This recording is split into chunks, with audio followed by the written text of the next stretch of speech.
മാസത്തെ എൻ്റെ ശ്രമം ഫലം കണ്ടു തുടങ്ങിയിരിക്കുകയാണ്.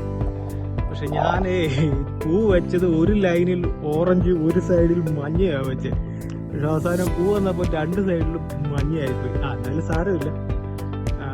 നമ്മുടെ കുമ്പളമൊക്കെ ഇങ്ങനെ പന്തലെ കയറാൻ തുടങ്ങി.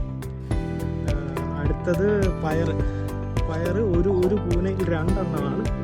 ബാക്കി താഴെ വെള്ളരി താഴെ കൂടെ അതിൻ്റെ റൂട്ടിന് പൊക്കോളും. എല്ലാ കൂനിലുണ്ട്. പയറിപ്പം ഇതേ കണ്ടീഷനിലായി. പൂവ് ഇതേ പരുവത്തിൽ നല്ല ഭംഗിയുണ്ട്. അതായത് ഇതുവരെ ഫുള്ളായിട്ടില്ല. ഇതിൻ്റെ മൊത്തം വലിപ്പം എന്ന് പറയുന്നത്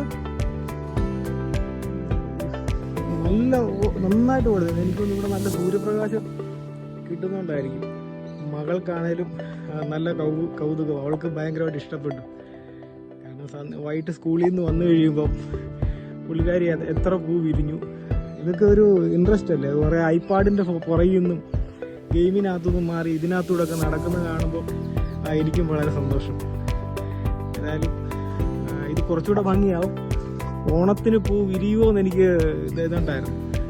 പക്ഷെ ഇത് കണ്ടോ, ഇത്രയും ഇതിൻ്റെ ആരോഗ്യം കണ്ടോ. ഏതാണ്ട് ഒരു പൂ ഒരു 40 ഗ്രാമോളം വരുമെന്നാണ്. പക്ഷെ ഏതോ ഒരു വണ്ട് ഇതിൻ്റെ താഴെ കിടക്കുന്നു.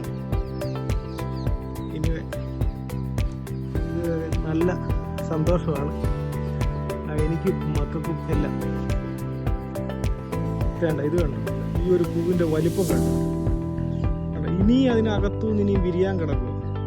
അപ്പോൾ കുട്ടനാട്ടിൽ ഇത്രയും ഭംഗിയായിട്ട് ഇത്രയും വലുപ്പത്തിൽ നമുക്ക് ഉണ്ടാക്കി എടുക്കാൻ പറ്റും എന്നുള്ള കാര്യത്തിൽ 100% സന്തോഷം. Thank you.